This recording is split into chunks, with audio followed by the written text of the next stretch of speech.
മരിച്ചുപോയവളെയും കൂടുതൽ ഓർത്തോർത്തു കരഞ്ഞു. അവളുടെ ഓർമ്മനാളുകൾ വരുമ്പോഴും വിതുമ്പി. അവളുടെ ഓർമ്മകൾക്ക് ഏതെങ്കിലും ഒരു അടയാളം കൊണ്ടെങ്ങാനും അവളുടെ ഓർമ്മകൾ ജനിപ്പിക്കപ്പെട്ടാൽ അതിന്റെ മുമ്പിലിരുന്ന് ആരും കാണാതെ വിതുമ്പി. ബദറിന്റെ രണാങ്കളത്തിൽ നിന്ന് പിടിക്കപ്പെട്ട യുദ്ധത്തടവുകാരിൽ ഒരാൾ പ്രവാചകന്റെ പ്രിയപ്പെട്ട മകളുടെ ഭർത്താവാണ്. മോചനദ്രവ്യമായി കൊടുക്കപ്പെട്ടതൊരു മാലയാണ്.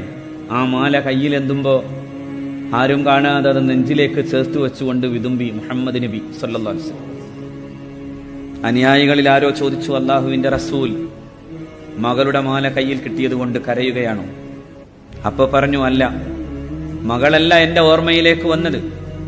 എന്റെ മകളുടെ വിവാഹ ദിവസത്തിൽ അവൾക്കായി എന്റെ പ്രിയപ്പെട്ടവൾ സ്വന്തം കഴുത്തിൽ നിന്ന് ഈ മാല ഊരി എന്റെ മകളെ അണിയിക്കുന്ന രംഗം ഞാൻ ഓർത്തുപോയി.